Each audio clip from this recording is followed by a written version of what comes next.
En cette belle fête de l'Assomption, nous vous invitons avec l'abbé Mahouet à méditer les étapes de la vie de Marie selon les Écritures, tout en redécouvrant les nombreux sites de notre unité pastorale qui lui sont consacrés, un pèlerinage en quelque sorte. La célébration se poursuivra par la lecture de l'Évangile et l'homélie de l'abbé Mahouet. L'accompagnement musical est assuré par Christian de Mesmaque, la chorale Samedi Mélodie et Yves Charlier. Bonne célébration. Bonjour. Nous vous proposons d'éclairer le sens et bien sûr le mystère aussi de cette fête de l'Assomption de Marie à travers une démarche pèlerine. Nous voudrions vous proposer de refaire le chemin de Marie tel que les évangiles nous le proposent. Et nous le ferons à travers les potales, chapelles, à travers aussi les statues qui sont présentes dans nos paroisses de Stockel-au-Bois, c'est-à-dire la paroisse Notre-Dame de Stockel, la paroisse Saint-Paul et la paroisse Saint-Alix. Oh, ce ne sera pas un trajet qui sera long en kilomètres, mais davantage un voyage intérieur qui promet d'être dense et fécond. Marie, en fait, c'est la première en chemin. Elle a vécu ce que nous sommes appelés à vivre et elle vit déjà dans la plénitude ce vers quoi nous marchons. Elle est le visage de ce qu'on peut appeler l'humanité réussie, car pleinement habitée par Dieu, avec l'extraordinaire vocation de donner Jésus au monde d'aujourd'hui, au monde de toujours. C'est d'ailleurs notre vocation aussi, c'est aussi ce que nous rappelle cette belle fête de l'Assomption. Et d'abord, si vous le voulez, une petite note historique. Nous sommes ici devant la chapelle historique, à partir de laquelle eut lieu le départ de nombreuses processions au fil des siècles et jusqu'à ces dernières années. Durant ces dernières années, c'est davantage le 14 août au soir qu'il y a une procession qui part vers Notre-Dame de Stockel. C'est vrai que le culte à la Vierge Marie est très présent dans la paroisse Notre-Dame de Stockel. Elle y est toujours honorée.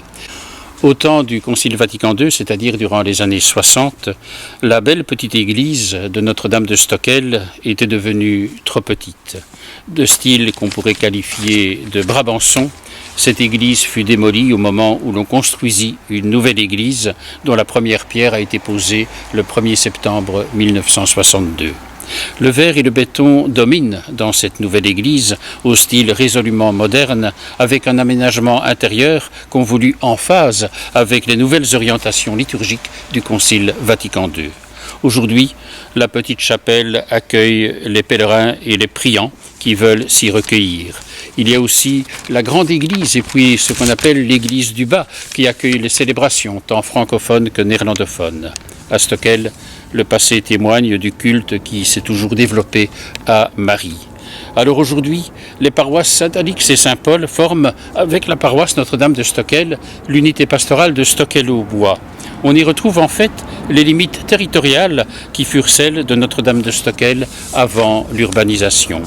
Il reste que le culte de Marie garde toute son actualité dans les différentes paroisses et communautés de Stockel-au-Bois. Nous vous invitons à faire ensemble ce pèlerinage marial qui, d'étape en étape, nous permettra de rejoindre Marie à travers les potales, chapelles et statues de la Vierge qui sont si présentes au détour de nos quartiers. Toutes nos paroisses confondues avec la paroisse voisine de Notre-Dame de l'Assomption peuvent invoquer aujourd'hui et en cette belle fête de l'Assomption Notre-Dame de Stockel et nous vivons la première étape de ce pèlerinage, c'est l'étape de l'Annonciation.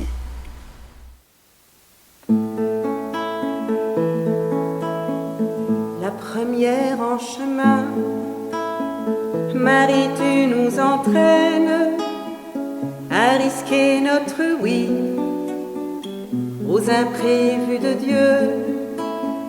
Et voici qu'est semée en argile incertaine de notre humanité Jésus-Christ, Fils de Dieu. Marche avec nous, Marie, au chemin de la foi. Ils sont chemin vers Dieu, ils sont chemin vers Dieu.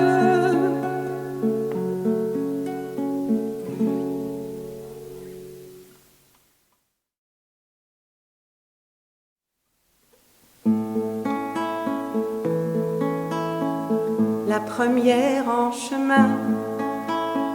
Joyeuse tu t'élances, prophète de celui qui a pris corps en toi. La parole a surgi, tu es sa résonance, et tu franchis les monts pour emporter la voix. Marche avec nous, Marie, au chemin de l'annonce. Ils sont chemin vers Dieu, ils sont chemin vers Dieu.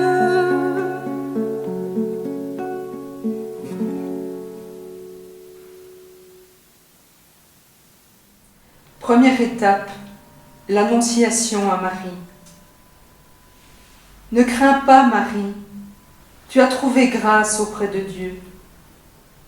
Les premières paroles de l'ange adressées à Marie disent la promesse d'un bonheur à vivre au-delà de toute peur et au cœur d'une mission à vivre dans la gratuité de l'amour.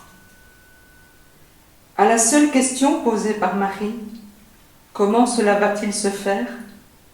La réponse de Dieu est de lui dire que l'Esprit Saint lui sera donné dans la plénitude de sa fécondité humaine et spirituelle. Car, dit l'ange, rien n'est impossible à Dieu. Le oui de Marie ne se fait pas d'abord au terme d'un raisonnement, mais dans l'audace de sa confiance en Dieu. Qu'il me soit fait selon ta parole. Pour nous aussi, c'est quand nous faisons l'expérience de la confiance en Dieu que nous pouvons mettre nos pas dans les siens.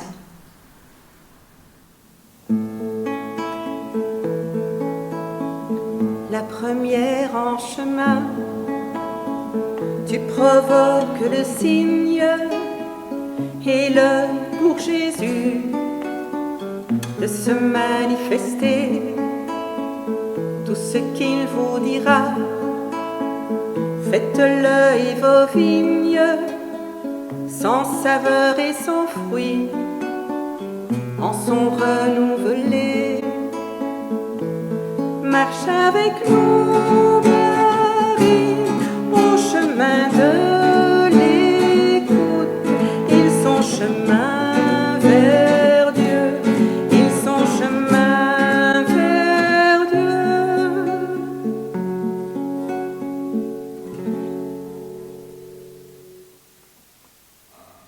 Deuxième étape, la visitation. Comment ai-je ce bonheur que la mère de mon Seigneur vienne jusqu'à moi, dira Élisabeth à Marie, sa cousine. Quelle joie dans la rencontre de ces deux femmes, porteuses de vie et conscientes de la grâce de Dieu. Elles ne sont pas de la même génération, mais elles vivent toutes deux dans l'expérience de l'amour de Dieu devenu fécond jusque dans leur chair. Au-delà de toute prévision et au-delà même de la stérilité de la plus âgée. Le comble de leur joie, c'est de se dire l'une à l'autre les merveilles de Dieu, Magnificat. Que nos églises deviennent toujours plus des communautés de la visitation, là où la reconnaissance des merveilles de Dieu vient rafraîchir le cœur des croyants. Fiat et Magnificat sont, au plan de la foi, les deux poumons qui permettent de respirer et de vivre au rythme du cœur et de l'amour de Dieu.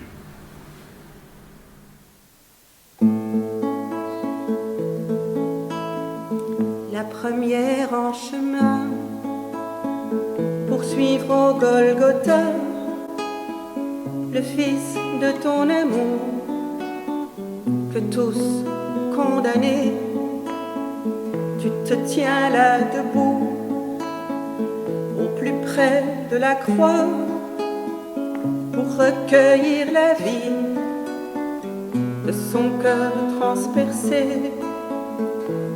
Marche avec nous.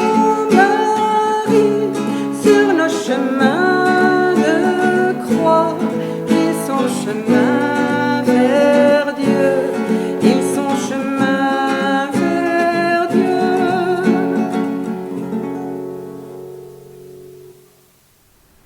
Troisième étape, la nativité du Seigneur.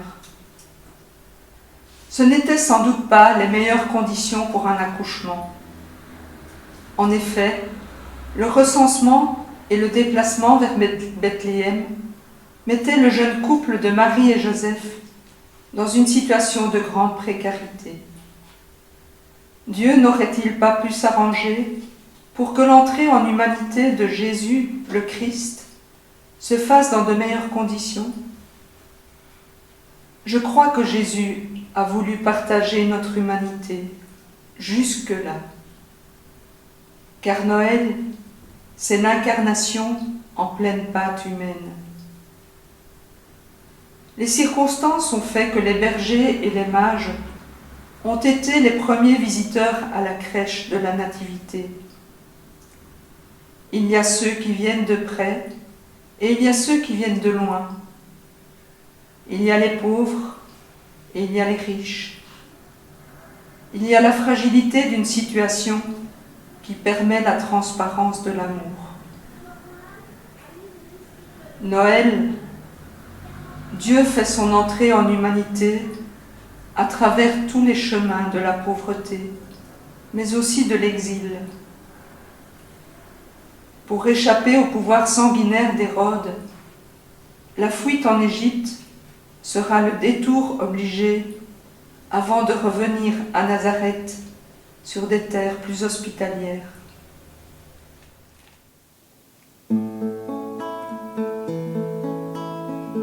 La première en chemin, brille ton espérance dans ton cœur déchiré, et la nuit du tombeau, heureuse toi qui crois d'une absolue confiance, sans voir et sans toucher, tu sais le jour nouveau. Marche avec nous, Marie, au chemin d'espérance. Ils sont chemin vers Dieu, ils sont chemin vers Dieu.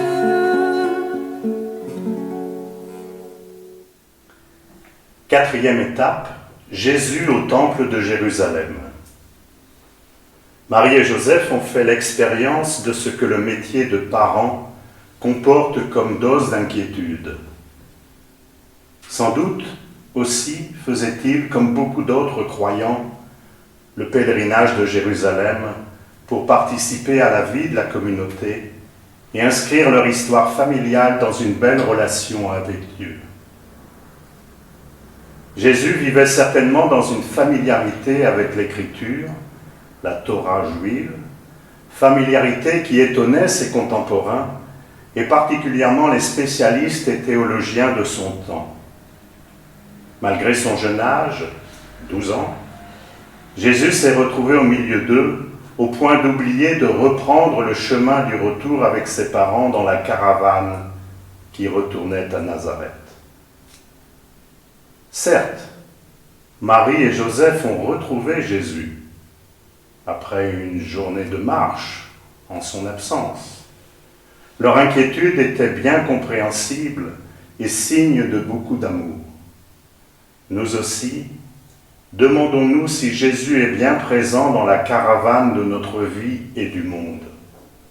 Prenons le temps de vérifier si Jésus n'est pas, trop souvent, le grand oublié sur nos chemins d'humanité.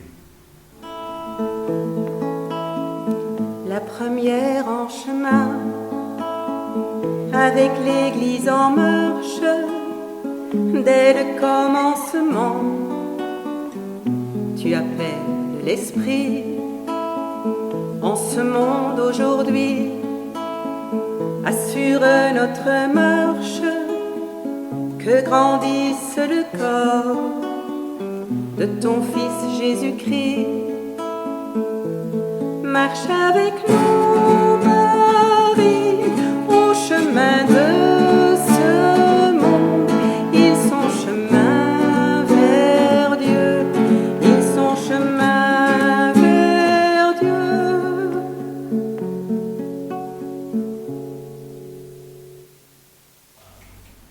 Cinquième étape, Cana. Faites tout ce qu'il vous dira.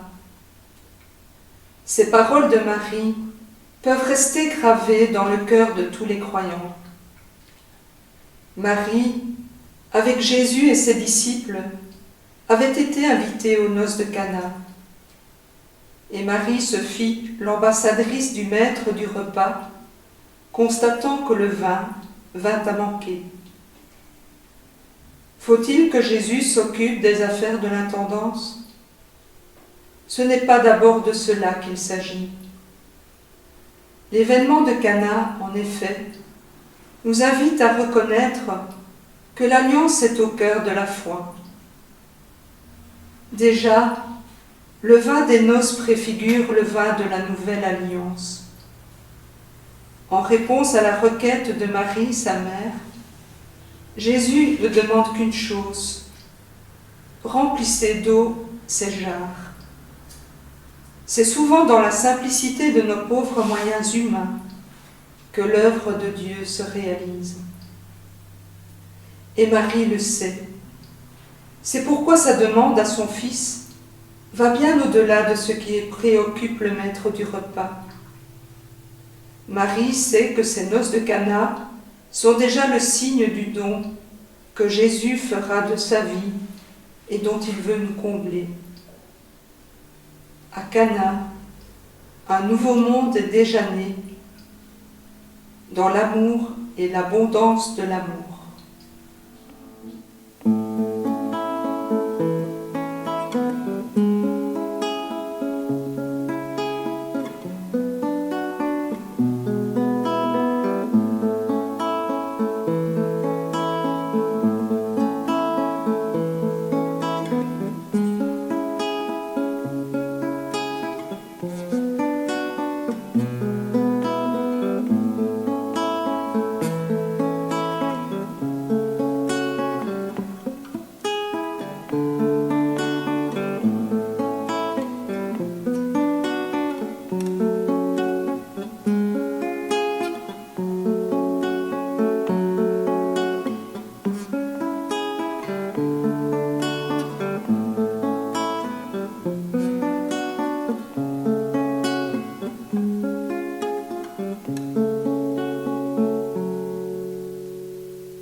Sixième étape.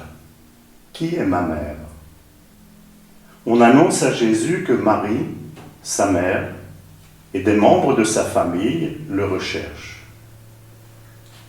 Au lieu d'interrompre le dialogue dans lequel il était engagé avec ses interlocuteurs que l'Évangile n'identifie pas, Jésus répond : « Qui sont ma mère, mes frères et sœurs, au sens de cousinage, sinon ceux qui sont la volonté de mon Père ?»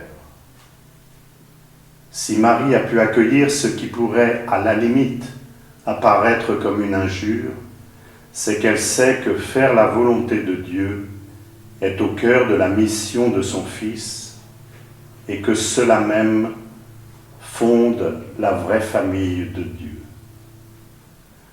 Reconnaissons aussi que si on mentionne ici la présence de Marie, c'est qu'elle est restée proche de son Fils dans sa mission apostolique que Jésus n'a cessé de vivre avec ses apôtres et ses disciples.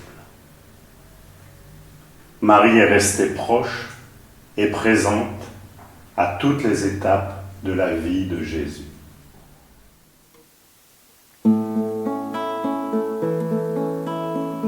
La première en chemin, aux rives bienheureuses, tu précèdes Marie, toute l'humanité du royaume accompli. Tu es pierre précieuse, revêtue du soleil, en Dieu transfiguré. Marche avec nous, Marie, au chemin de nos vies. Ils sont chemin vers Dieu, ils sont chemin vers Dieu. Marche avec nous, Marie, au chemin de nos vies. Ils sont chemin vers Dieu, ils sont chemin vers Dieu.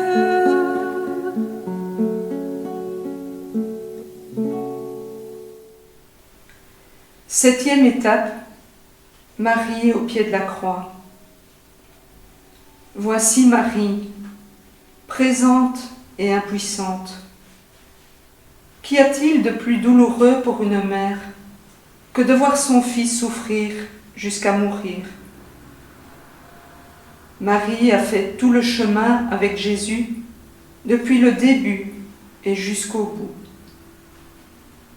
Marie et Jean, le disciple que Jésus aimait, précise l'Évangile, étaient au pied de la croix. Un insoutenable dialogue s'instaure entre Jésus d'une part et Marie et Jean d'autre part. Sur la croix, Jésus a encore la force de confier une mission à sa mère.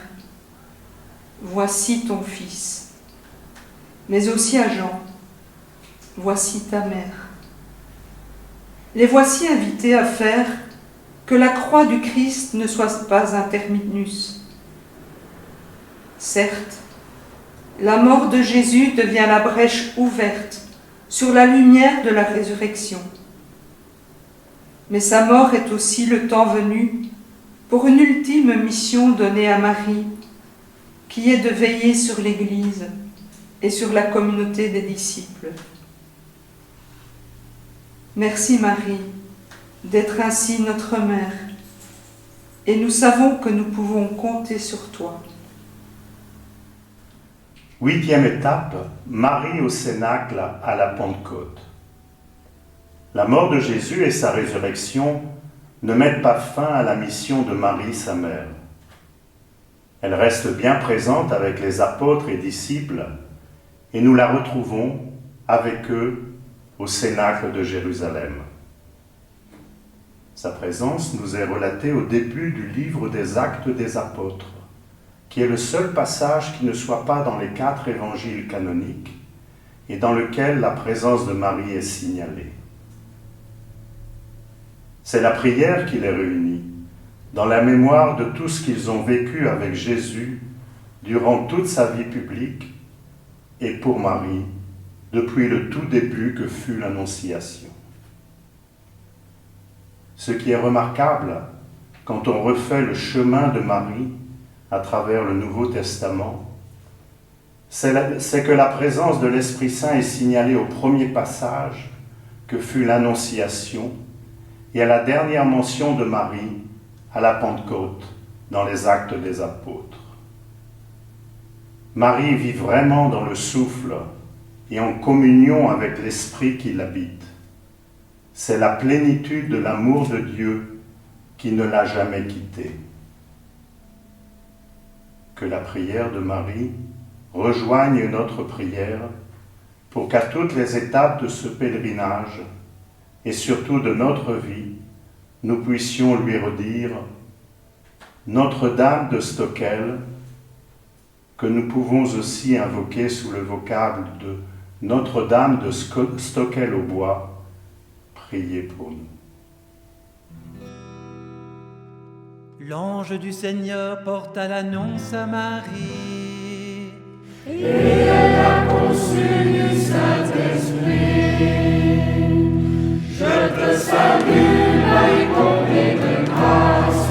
Le Seigneur est avec toi. Tu es bénie entre toutes les femmes. Et Jésus, ton enfant, est béni. Sainte Marie, Mère de Dieu, prie pour nous, pauvres pécheurs, maintenant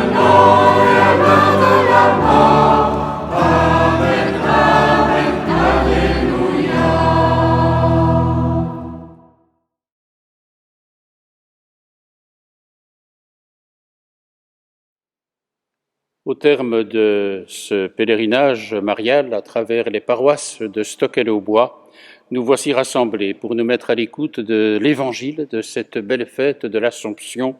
C'est dans l'évangile de Jésus-Christ selon saint Luc. En ces jours-là, Marie se mit en route et se rendit avec empressement vers la région montagneuse dans une ville de Judée. Elle entra dans la maison de Zacharie et salua Élisabeth. Or, quand Élisabeth entendit la salutation de Marie, l'enfant tressaillit en elle. Alors Élisabeth fut remplie de l'Esprit Saint, et elle s'écria d'une voix forte, « Tu es bénie entre toutes les femmes, et le fruit de tes entrailles est béni. D'où m'est-il donné que la mère de mon Seigneur vienne jusqu'à moi ? Car lorsque tes paroles de salutation sont parvenues à mes oreilles, l'enfant a tressailli d'allégresse en moi. Heureuse celle qui a cru à l'accomplissement des paroles qui lui furent dites de la part du Seigneur. » Marie dit alors, « Mon âme exalte le Seigneur, exulte mon esprit en Dieu mon Sauveur. Il s'est penché sur son humble servante. Désormais, tous les âges me diront bienheureuse. Le Puissant fit pour moi des merveilles, saint est son nom. Sa miséricorde s'étend d'âge en âge sur ceux qui le craignent. Déployant la force de son bras, il disperse les superbes. Il renverse les puissants de leur trône, il élève les humbles, il comble de bien les affamés, renvoie les riches les mains vides. Il relève Israël, son serviteur, il se souvient de son amour, de la promesse faite à nos pères en faveur d'Abraham et de sa descendance à jamais. Marie resta avec Élisabeth environ 3 mois, puis elle s'en retourna chez elle. Acclamons la parole du Seigneur. Nous rendons grâce à Dieu. L'ange du Seigneur porta l'annonce à Marie. Et elle a conçu du Saint-Esprit. Je te salue, Marie, comblée de grâce. Le Seigneur est avec toi. Tu es bénie entre toutes les femmes. Et Jésus, ton enfant, est béni. Sainte Marie, Mère de Dieu, prie pour nous, pauvres pécheurs, maintenant et à l'heure de la mort. Amen, Amen, Alléluia. Frères et sœurs, au terme de ce pèlerinage marial qui nous a permis de découvrir les différents textes d'évangile qui parlent de Marie, mais aussi les différentes potales, chapelles et statues qui ainsi dans nos quartiers disent la présence de Marie, nous voudrions nous resituer devant ce qu'on dit de Marie dans l'Église. Alors, permettez-moi simplement 2 remarques pour commencer. Je crois que lorsqu'on parle de Marie, il ne faut pas rester dans la question du comment. On dit que Marie, c'est la Vierge Marie, on dit que Marie, c'est l'Immaculée Conception. Alors si on pose la question du comment, finalement, on va vers une impasse, parce que ce qui est dit de la virginité de Marie comme Immaculée Conception, de l'Assomption de Marie, dépasse finalement tous nos raisonnements. Non pas que ce ne soit pas raisonnable, certainement pas, mais cela dépasse. C'est dans le cœur de Dieu et dans le cœur de la foi que nous pouvons découvrir ce que cela veut dire. On va y arriver tout de suite. Et deuxième remarque, c'est que Marie est véritablement la première en chemin. On l'a redit à travers le chant de ce pèlerinage. La première en chemin dans le sens où tout ce qu'elle a vécu et tout ce qu'elle vit est, je dirais, le chemin vers lequel nous marchons.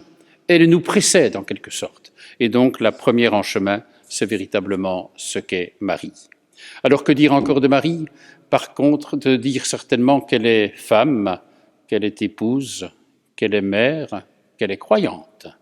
Et la fête de l'Assomption vient nous dire que Marie, dans sa façon d'être, a assumé toute sa condition d'être femme, mère, épouse et croyante.